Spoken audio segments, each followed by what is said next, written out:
Hiroshima dan Nagasaki itu.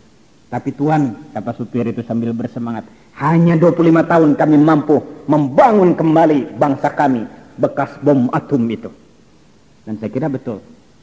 Mereka sudah berhasil sekarang ini merajai industri elektronik. Kira-kira di bidang industri mobil juga sebentar lagi menjadi rajanya lah. Kita lihat di kota-kota di Indonesia dari mulai kaos kaki, ballpoint sampai kepada mobil adalah produksi Jepang. Bagaimanapun Jepang adalah maju. Katanya modalnya ini. Saya nggak sabar mendengar pernyataan orang Jepang begitu. Saya langsung saja berikan komen. Saya katakan, yuk tahu, 14 abad yang lalu pemimpin kami Nabi Muhammad sallallahu alaihi wasallam pernah mengatakan, saya katakan, hei umat Islam, malas adalah musuhmu. Hati-hati dengan al-kasalu, sabda Rasulullah, malas. Gara-gara malas engkau menjadi bodoh, gara-gara malas engkau menjadi miskin. Malas adalah tidak pernah satu sifat yang tidak pernah bersatu dengan iman. Kalau kita memiliki iman yang kuat, kita tidak pernah mengenal malas. Terus iman dan malas tidak pernah bersatu dalam satu diri. Sampai Nabi mengatakan, hendaklah kalian berdoa, inni a'udzubika minal kasali. Tuhan, aku berlindung kepadamu dari penyakit malas. Ini penyakit malas. Dalam hati saya juga diteruskan, tapi nggak diucapkan. Kepada orang Jepang itu dalam hati saya begini, cuma sayang orang Islam banyak yang malas. Tapi nggak saya sebutkan, ini soal gengsi dan harga diri saja. Jadi ini semangat amal sebetulnya adalah semangat Islam, dan itu yang dicontohkan oleh Rasulullah sallallahu alaihi wasallam. Begitu sampai, bayangkan pada waktu hijrah Rasulullah berangkat dari kota Mekah ke kota Madinah 200 orang. Hanya 200 orang saja. Meninggalkan harta kekayaan, ada yang meninggalkan famili, ada yang meninggalkan putra dan putri, ada yang meninggalkan ayah dan ibu. Demi panggilan iman mereka jalan kaki 500 km di atas padang pasir yang panas dengan tanpa alas kaki. Sampai ke kota Madinah, langsung Rasulullah sallallahu alaihi wasallam ditawari oleh para sahabat sejumlah rumah. Ada yang menawarkan tanah, ada yang menawarkan rumah. Rasulullah menjawab, jangan kalian pikirkan rumah saya, tapi pikirkanlah rumah Allah untuk kita mengabdi kepadanya. Baik kalau begitu, kata para sahabat, antri waktu ya Rasulullah, rumah saya jadikan masjid. Ada yang mengatakan tanah saya di sana bikin masjid. Karena terlalu banyak yang menawarkan, persis seperti sekarang jarang yang menawarkan. Maka Rasulullah sallallahu alaihi wasallam memilih tempat yang diduduki oleh Al-Qushwa, unta Rasulullah. Di sanalah dibangun katanya, karena terlalu banyak yang menawarkan, supaya tidak ada yang merasa sakit barangkali karena tidak dipenuhi. Dibikin masjid. Setelah dibikin masjid, tahun kemudian dibikin pasar. Supaya umat Islam mempunyai independen di bidang ekonomi, tidak tergantung kepada orang-orang Yahudi waktu itu. Kemudian dibangun apa yang disebut tani kolektif. Karena banyak orang Mekah yang pandai bertani, sedangkan yang punya tanah adalah orang-orang Ansar, orang Madinah, diadakan semacam koperasi. Hanya 7 tahun hadirin sekalian, itu yang 200 orang tadi yang jalan kaki. Hanya 200 orang, 7 tahun kemudian mereka sudah bisa kembali merebut kembali kota Makkah. 7 tahun saja, dan mereka sudah membariskan 10.000 umat Islam dari 200 orang itu. 10.000, dan datang ke kota Makkah dengan tanpa membawa sepotong senjata pun, hanya dengan semangat Allahu Akbar, melahirkan sebuah revolusi besar, yaitu revolusi uswatun hasanah. Jadi kalau kita berbicara revolusi uswatun hasanah bukan di Iran dan bukan di mana-mana. Revolusi uswatun hasanah adalah revolusi kota Mekah yang dipimpin oleh Rasulullah sallallahu alaihi wasallam. Yaitu revolusi yang ketika Abu Sufyan, musuh terbesar Nabi, merangkul Nabi kepada kaki setengah sujud, ia meminta maaf. Oleh Rasulullah dengan senyum diangkat ke atas dan kemudian dirangkulnya dengan penuh persahabatan. Abu Sufyan, engkau adalah keluargaku, kita sama-sama putra-putra Makkah, kita bersatu. Langsung Abu Sufyan menangis, asyhadu an la ilaha illallah wa asyhadu anna Muhammadar Rasulullah. Dengan jiwa besar Muhammad menaklukkan musuh besarnya, yaitu Abu Sufyan. Ini revolusi uswatun hasanah. Hadirin sekalian. Jadi dengan 200 orang ini, kenapa tadi tidak mengenal lelah, terus menerus bergerak. Ini semangat amal. Kita ambil contoh lagi yang semangat amal yang saya katakan, dalam banyak hal orang Jepang sudah lebih Islam dari segi semangat amal ini. Katanya mereka bekerja 12 jam rata-rata, ada yang sampai 14 jam. Dan katanya ibu-ibu di sana, kalau suami itu pulang mestinya jam 5 dan dia pulang jam 4, maka tersinggung istrinya. Berarti suaminya nggak terpakai di kantor. Kalau orang yang terpakai nggak cepat-cepat pulang, mesti masih dimanfaatkan di kantor. Tapi mestinya pulang jam 5, sekarang pulang jam 6, istrinya gembira. Aduh, suami saya luar biasa, terpakai di perusahaan. Di kita lain. Bukan salah ibu-ibu juga, barangkali salah bapak-bapak. Katanya lembur kerja, tahu-tahu operasi lain. Katanya ternak ayam, tahu-tahu ternak yang lain. Nah, ini yang bikin rusak. Korup suami ini yang bikin rusak.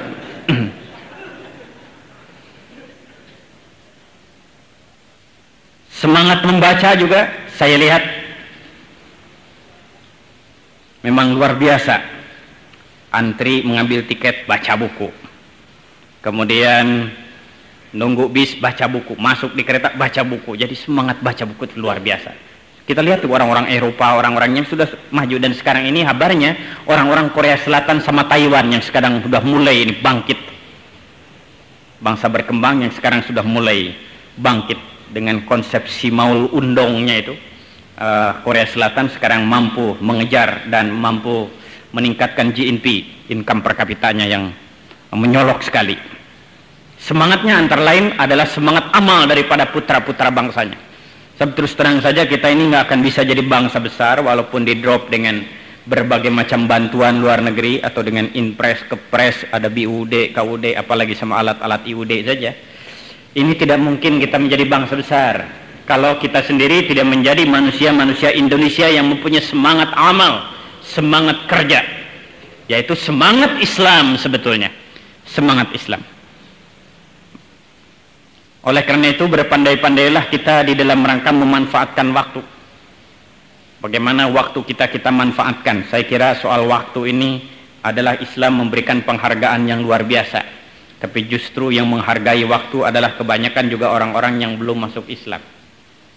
Disiplin waktu agak sulit di negara seperti di Jepang yang saya tahu itu, kalau rapat telat 5 menit itu nggak ada rupanya. Kereta juga nggak ada, 1 detik tidak telat. Bukan 1 menit, 1 detik karena oleh komputer. Jadi pas semuanya. Kita semuanya baru satu yang kita patuh kepada waktu itu. Soal buka puasa, alhamdulillah tepat terus kita.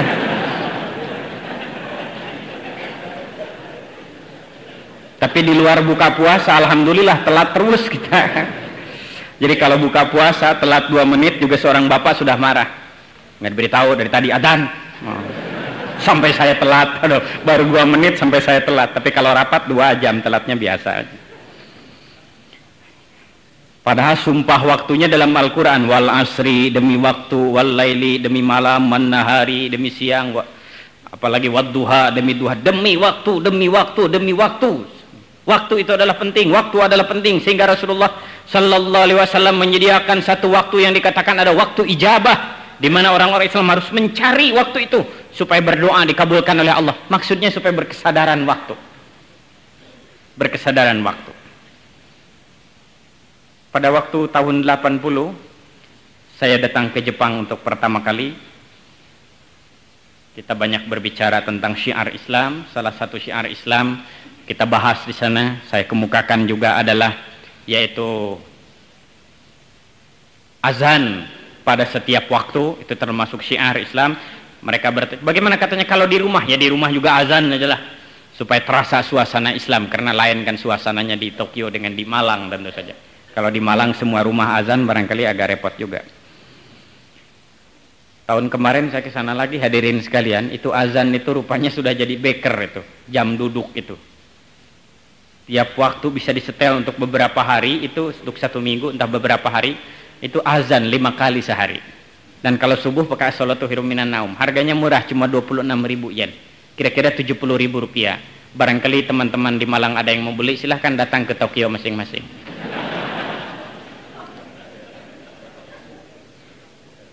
Judulnya Akbar. Judulnya Akbar, bukan Saiko lagi, Akbar. Lantas kepada mereka diajarkan kalau masuk rumah itu orang Islam ada ciri khusus, yaitu Assalamualaikum. Tahun kemarin saya ke sana itu Assalamualaikum sudah jadi bel. Jadi beberapa rumah umat Islam di Jepang tekan Assalamualaikum. Belum ada di Malang, insya Allah belum ada lah. Belum ada. Di kita malah begitu tekan jinggobal, jinggobal, jinggobal, gobel, jinggobel di kita. Malah di Bandung ada satu perusahaan sekarang akan membuat itu bel itu bunyinya bunyi si unyil malah. Cit cit cit cit cit. Orang lain sudah Assalamualaikum, kita unyil ini.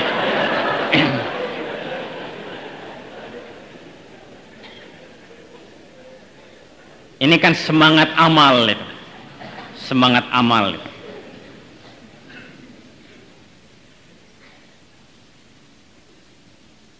Dianjurkan kepada mereka untuk menampakkan keislaman, isyhadu bi anna muslim, pertontonkan identitasmu bahwa Anda adalah orang Islam. Saya lihat di rumah sakit Islam itu dari mulai pegawai yang paling rendah sampai profesor, doktor, pimpinan rumah sakit itu semuanya pakai lafaz Allah di sini. Pakai lafaz Allah, ada yang di dasinya lafaz Allah di sini. Walaupun saya lihat ada juga yang terbalik, dikira binatang kakinya orang kali begini, lafaz Allah. Karena nggak bisa baca mereka. Tapi semangatnya boleh lah, ini semangat amal ini sebetulnya.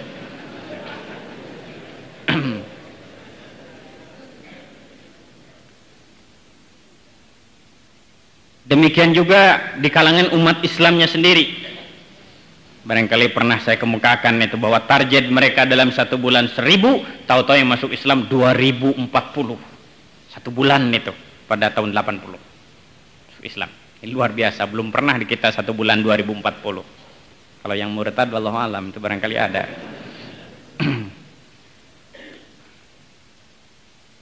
Malah saya pernah menerima di Bandung ada orang yang masuk Islam, baca syahadat, langsung sholat, habis sholat bayar zakat lagi. Waduh, luar biasa saya katakan ini orang Islam.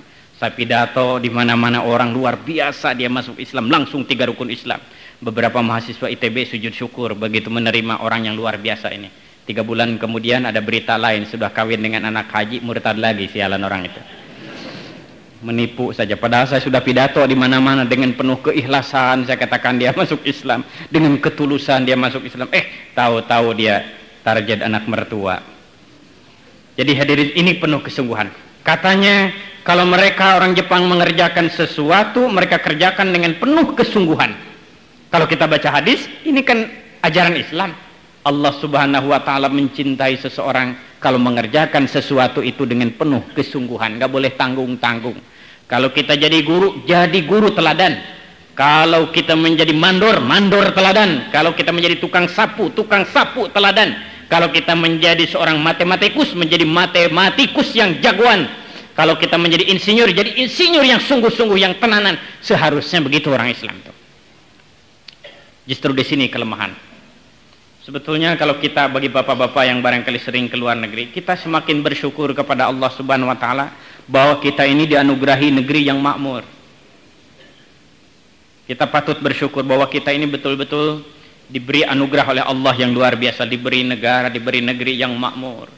Kemudian putra-putra bangsa kita saya kira tidak terlalu bodoh lah. Tidak terlalu bodoh walaupun bukan yang paling pandai, tapi kita tidak ketinggalan di bidang otak dan berpikir. Salah orang menyimpulkan bahwa orang Indonesia bodoh-bodoh. Tidak, menurut hemat saya. Banyak putra-putra kita yang lebih pandai daripada bangsa yang lain. Kemudian juga lidah. Saya betul-betul bersyukur ternyata orang Indonesia itu, lidah Indonesia itu paling mudah belajar bahasa asing. Belajar bahasa Arab lah yang saya rasakan itu mendidik orang Jepang itu mengucapkan lam itu sulitnya luar biasa. Ro lagi. Syadu ara iraha irara. Kalau di Malang sudah murtad saja ini. Allahu Akbar. Lidahnya itu gemetar terus. Lam itu sulit sekali itu lamnya, ro lagi. Barangkali terlalu banyak makan Daihatsu itu. Tapi orang Indonesia relatif mudah. Ini hal yang patut kita syukuri. Cuma ada satu, terus terang saja, penyakit bangsa kita, penyakit kita semua, termasuk umat Islam, penyakit bangsa kita, malas. Ini yang sulit mengobatinya ini. Malas ini, terlalu banyak santai kita itu. Dalam menghadapi segala hal itu santai saja, tidak serius. Ada cerita katanya kalau ada kecelakaan, bangsa lain sudah siap kerja, kita bentuk panitia dulu. Habis nyusun panitia, nyusun proposal bagaimana anggarannya. Belum kerja sudah anggaran banyak. Jadi ini, saya kira ini penyakit kita yang justru membangun manusia seutuhnya ini antara lain memberantas kemalasan. Dan ini semangat Islam. Semangat Islam. Ini yang saya katakan tadi, mereka lebih Islam dari segi ini. Banyak juga mereka yang jahat-jahat, yang jelek-jelek, tapi nggak usah saya ceramahkan di sini, nanti ingin lagi ke sana. Ada hal-hal yang tidak baik nggak usah diceritakan, tapi yang baiknya ini semangat amal, semangat kebersihan. Memang agak tragis hadirin. Kalau kita datang ke Singapura, yang di sana mayoritas kafir, kotanya bersih. Datang lagi ke Hong Kong, mayoritas kafir, bersih. Datang ke Tokyo, mayoritas orang luar Islam juga bersih. Datang ke Bangladesh, mayoritas Islam, kotor. Datang ke Karachi, mayoritas Islam, kotor. Datang ke Mekah, pusat Islam, kotor lagi. Apa musim haji? Enggak. Saya 2 bulan sebelum musim haji di sana juga kotor. Sama saja. Jadi aneh, di tempat-tempat yang banyak umat Islam adalah kotor, di tengah banyak orang luar Islam malah bersih. Padahal ajaran kebersihan adalah ajaran kita. An-nadzafatu minal iman, at-tahuru syatrul iman. Kebersihan separuh daripada iman. Kurang apa lagi separuh dari iman kebersihan? Masa harus saya tingkatkan sampai 75%? Separuh daripada iman. Innallaha yuhibbut tawabin wa yuhibbul mutatahhirin. Allah mencintai orang yang selalu bertaubat dan orang yang selalu bersih, bersuci. Dicintai oleh Allah. Kurang apa? Dicintai oleh Allah. Itu di Tokyo ada spur begitu keliling. Tokyo itu 60 yen, itu 60 atau 70 yen begitu bisa keliling, itu bisa sampai sehari penuh itu.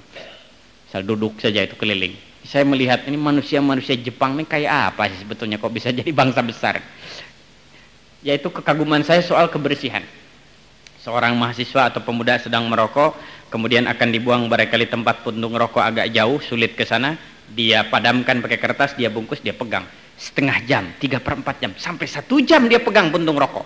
Begitu turun ke stasiun dia masukkan ke tempat sampah. Itu biasa. Sedangkan di kita jangankan puntung rokok, kulit pisang, kulit rambutan, kadang-kadang kulit durian dari mobil lemparkan, kena muka polisi, tahan loh. Ini sudah numpuk aja dosa kita. Dosa mengotori kota, dosa buang sampah nggak beres, dosa melempari orang, dan dosa syukuran atas penderitaan orang lain. Jadi ini hadirin sekalian, jadi kita belum Islam dari segi ini. Belum Islam dari segi ini. Keteraturan, at-tartibu yang merupakan ajaran penting dalam fikih. Kalau wudu katanya mesti tartib, kalau di dalam salat mesti at-tartibu, tartib. Tapi sebetulnya dalam masyarakat juga mesti tertib. Dan ini adalah ajaran Islam. Antri saja ini soal kecil hadirin sekalian. Soal antri saja rasanya sulit di negara-negara yang sudah maju, seenaknya saja gitu. Yang paling besar ototnya yang paling depan gitu. Ya, yang paling tua terpaksa tersingkirkan, nggak antri begitu teratur, begitu tertib. Saya pernah sedang antri mau beli bensin di Bandung, kebetulan ada mahasiswa yang saya kenal aktivis masjid, dia enak aja pakai motor depan. Saya turun, saya bilang, Pak Miftah, assalamualaikum. Waalaikumsalam. Saya katakan, Anda jangan begini. Sebagai pemuda masjid, saya katakan sebagai pemuda Islam, Anda hidup tertib. Alah, apa katanya saya ini sibuk sekali Pak. Sama yang antri ini sibuk, jangan disangka tukang nganggur, saya katakan. Sibuk ini. Apa ini dosa Pak? Kenapa tidak dosa? Anda kesini merampas hak orang lain. Merampas hak orang lain tidak boleh, dalam Islam itu zalim namanya. Dan Anda dengan jalan begini, Anda telah menyakiti sejumlah orang yang sedang antri kepanasan. Menyakiti hati orang lain adalah dosa. Perlihatkan seorang pemuda Islam hidup tertib dengan baik. Ini ajaran Islam. Tapi itulah kita kurang menghayati ajaran Islam sampai ke sana. Karena kita terlibat dalam fardu wudu, rukun wudu, Jilat anjing cuci 7 kali, salah satu pakai tanah, naik sedikit kepada NTR. Itu aja Islam ini. Bagaimana penghayatan hidup sebagai warga kota yang baik, mencintai kebersihan. Nah, ini hadirin sekalian, di mana kita memerlukan penghayatan kembali terhadap ajaran-ajaran Islam yang universal itu, yang berbicara dalam banyak hal untuk menciptakan manusia-manusia yang betul-betul dicintai oleh Allah Subhanahu wa taala. Manusia-manusia yang rahmatan lil alamin, yang memperlihatkan satu pribadi dan watak kasih sayang bagi seluruh alam. Hadirin sekalian, masih banyak hal-hal yang sebenarnya bisa kita lihat dari bangsa-bangsa yang sudah maju, yang sebetulnya sekali lagi adalah mereka melaksanakan ajaran Islam. Dan sebagai kita sebetulnya tinggal mengamalkan saja, karena ajarannya sudah ada di dalam Al-Quranul Karim dan Sunnah Rasulullah Sallallahu Alaihi Wasallam.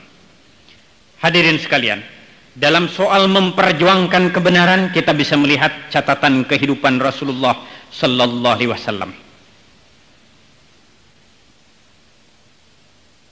Setelah Rasulullah Sallallahu Alaihi Wasallam, pada waktu Rasulullah Sallallahu Alaihi Wasallam digelari atau mendapatkan gelar sebagai Al-Amin, sampai Rasulullah mendapatkan wahyu pertama, tidak banyak risiko yang dihadapi oleh Rasulullah Sallallahu Alaihi Wasallam.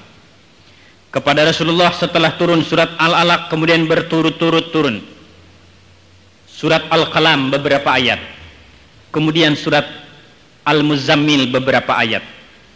Surat Al-Alaq ayat surat yang pertama yang turun kepada Nabi mengisyaratkan Iqra, baca, intinya. Sedangkan Al-Qalam adalah menunjukkan pemantapan tugas Nabi, bahwa melaksanakan tugas ini benar-benar suci dan benar-benar mempunyai nilai yang tinggi. Kemudian turun kepada beliau surat Al-Muzammil, yaitu bimbingan khusus kepada Nabi dua hal, yaitu kumil laila warattil qur'ana, lakukan bangun salat malam dan tartil Quran. Allah menjanjikan inna sanulqi alaika qaulan thaqila, kami akan berikan kepadamu ucapan yang berbobot. Setelah bangun malam dan tartil Quran, yang saya kira ini juga harus menjadi pedoman bagi setiap pejuang dan pencinta ajaran Islam, yaitu bangun malam dan tartil Quran, bagian yang terpenting daripada kesuksesan berjuang. Tidak mungkin kita berhasil memperjuangkan kebenaran, kita rapat sampai larut malam tapi subuh kesiangan. Justru malah didukung dengan tahajud demi tahajud. Kemudian turun surat Al-Fatihah yang merupakan kurikulum lengkap, silabus daripada seluruh ajaran tersimpul di dalam surat Al-Fatihah. Maaf, sebelum surat Al-Fatihah perintah dakwah dulu, surat Al-Muddathir. Ya ayyuhal muddathir, itu yang intinya diperintahkan kepada Nabi untuk menyampaikan dakwah. Dan menurut catatan sejarah, setelah perintah surat Al-Muddathir ini, Rasulullah selama sekitar, kemudian wasiyabaka fatahhir, dan hendaklah kamu sendiri membersihkan dirimu. Baju, tapi di sini bisa juga berarti membersihkan diri Rasulullah. Seseorang yang siap untuk menjadi pejuang dan menegakkan kebenaran dirinya sendiri harus membersihkan diri. Warrujza fahjur, dan berhindar dari kemungkinan berbuat salah dan dosa.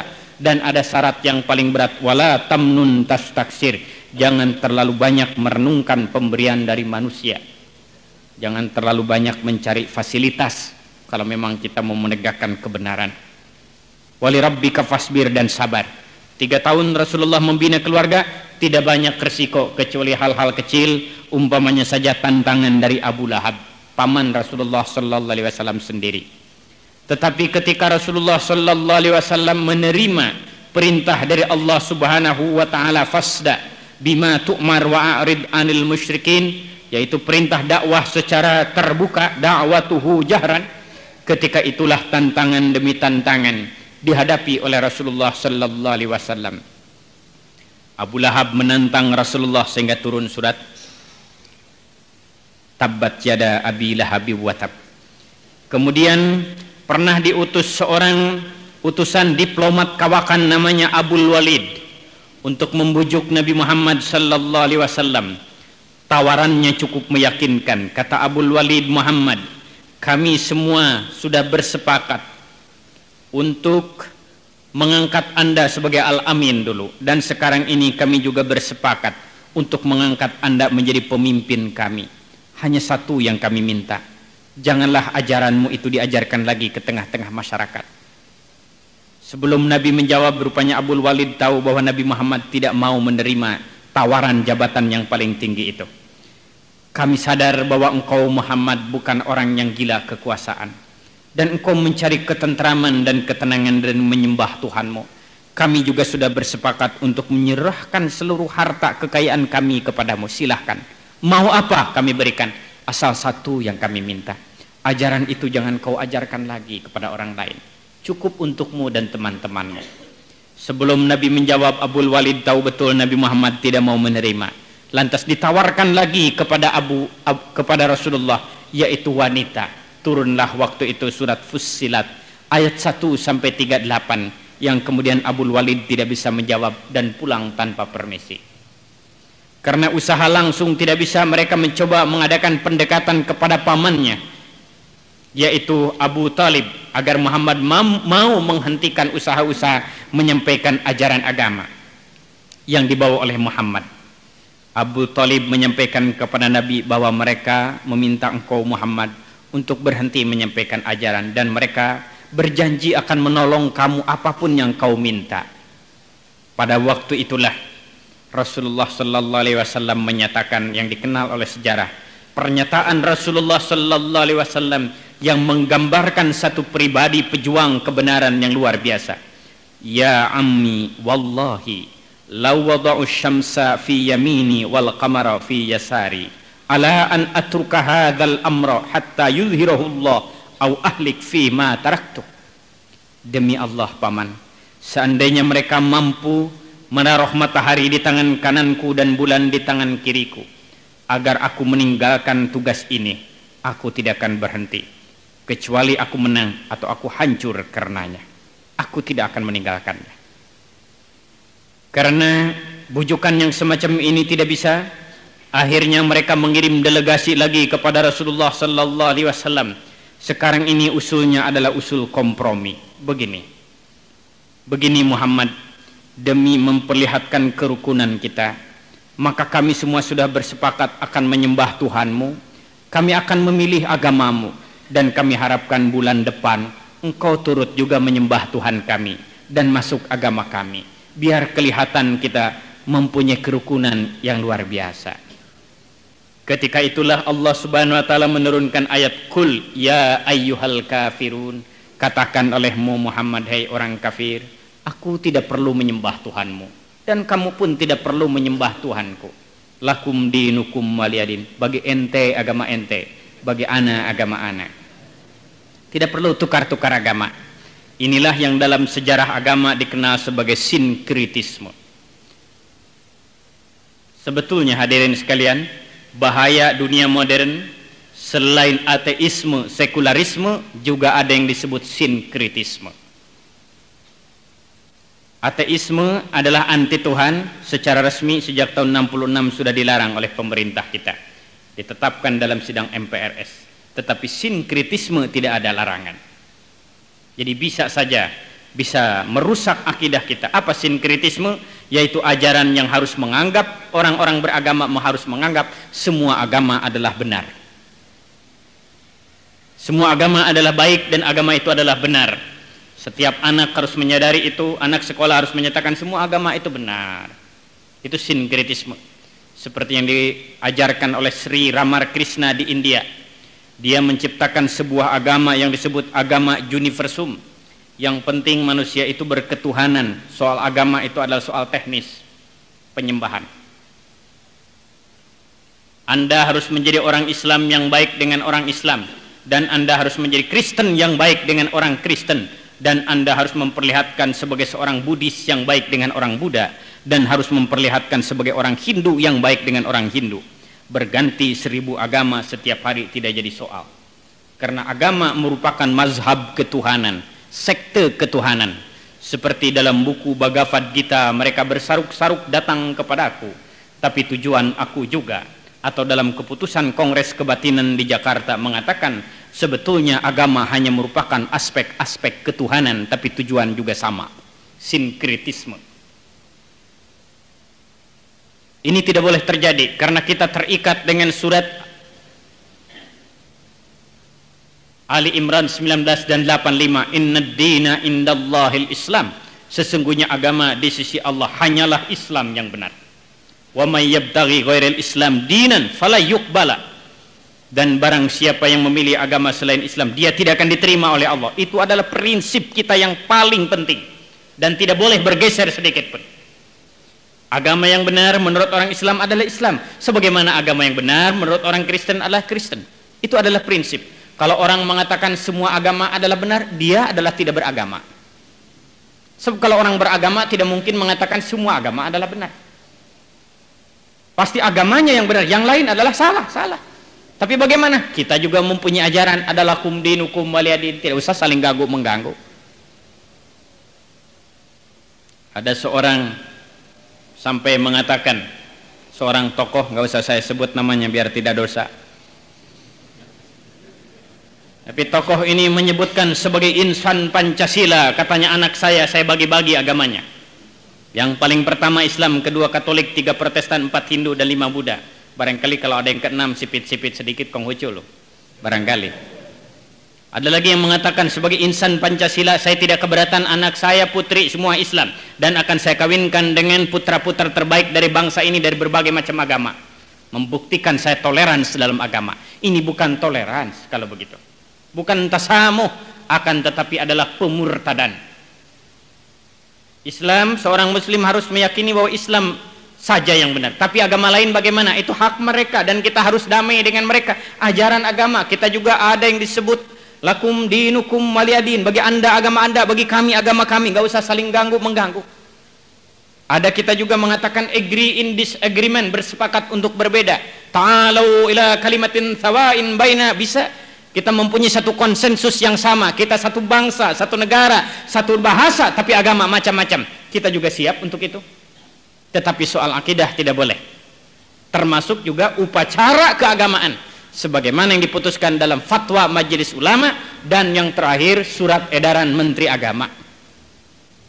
Yaitu di sana dijelaskan dalam surat edaran Menteri Agama yang menurut hemat saya sangat bijaksana, yaitu bahwa dalam upacara ritual Islam, ritual keagamaan tidak perlu dan tidak boleh. Kita punya ritual yaitu sholat Idul Fitri, Idul Adha, tidak perlu orang lain ikut. Tapi ketika halal bihalal ada orang lain datang, biarkan. Kita mempunyai ritual menyolat Idul Fitri, Idul Adha, tidak boleh orang lain. Tapi ketika sedang ada perkawinan anak kita punya teman orang luar Islam, kita undang, silahkan. Begitu juga tetangga kita orang luar Islam, dia menikahkan anak, kita diundang, datanglah. Itu toleransi kita. Tapi upacara Natal, ibadah Natal dalam pengertian ritual mendoanya, ini lilinnya, itu tidak boleh datang karena itu ritual. Ini saya kira cukup, ini yang di surat edaran dari Menteri Ades, upacaranya tidak boleh ikut, upacara ibadahnya. Kepada Rasulullah rupanya pernah ada ini usul sinkritisme itu, yang semua agama adalah sama. Katanya pernah di Amerika juga didirikan lembaga agama, yaitu semuanya ingin melepaskan agama masing-masing, tapi agama berketuhanan. Jadi hari Jumat datang ke masjid, hari Sabtu ke kelenteng, hari Minggu ke gereja, hari Senin ke kuil, dan hari Selasa cari lono broto sambil rematik barangkali. Itu soal teknis saja. Ini tidak boleh terjadi. Salah satu bentuk daripada sinkritisme di Indonesia adalah beberapa aliran kebatinan. Seperti ada Krislam, Kristen dan Islam, Buddhislam, Buddha dan Islam. Digabung-gabung, dipilih yang enak-enak barangkali. Kemudian kepada Rasulullah karena ini juga tidak mempan, pernah juga dikirim delegasi. Pada saat ini mereka meminta, baiklah Muhammad, Anda ajarkan agama Anda, saya juga mengajarkan agama saya, masing-masing saja. Tapi kami minta, itu ayat-ayat tertentu yang menyatakan bahwa agama kami salah, jangan dikeluarkanlah. Jadi surat barangkali kul huwallahu ahad begitu, ini jangan sensitif ini. Apalagi wajahidil kufar dan lain-lain. Ini nggak boleh dikeluarkan. Turun surat Yunus ayat 15 yang menyatakan tidak mungkin itu ajaran Islam dipotong-potong. Ada ayat-ayat yang tidak boleh dipidatokan, tidak boleh dikeluarkan. Tidak mungkin. Seluruh Quran adalah tata nilai bagi orang Islam. Dan kami yakin dengan melaksanakan Al-Quran akan terdapat kedamaian bukan saja antara orang Islam, tapi antara orang Islam dengan luar Islam. Karena ajaran sudah ada. Kita rahmatan lil alamin, kasih sayang bagi seluruh alam, bukan saja manusia, sampai binatang dan tumbuh-tumbuhan juga harus mendapatkan kasih sayang kita. Itu adalah ajaran Al-Quran. Karena usaha-usaha ini tidak berhasil rupanya hadirin sekalian, maka mulailah usaha-usaha peningkatan intimidasi, provokasi, sampai kepada penyiksaan. Ketika itulah kita mengenang bagaimana Bilal bin Rabah direntangkan di atas padang pasir, ditindih dengan batu yang besar, dipukuli setiap pagi, siang dan malam. Seorang sahabat diikat kaki dan tangan kanannya kepada 2 ekor kuda, tangan kanan dan kaki kanannya diikatkan kepada kuda sebelah kanan, dan tangan serta kaki kirinya diikatkan kepada kuda sebelah kiri. Kemudian 2 ekor kuda itu disuruh lari sehingga badannya menjadi putus-putus. Seorang hartawan dengan secara demonstratif di hadapan para sahabat membunuh pembantunya karena memilih Islam. Tekanan demi tekanan, sanksi ekonomi terhadap Nabi, terhadap keluarga Nabi, sampai usaha pembunuhan.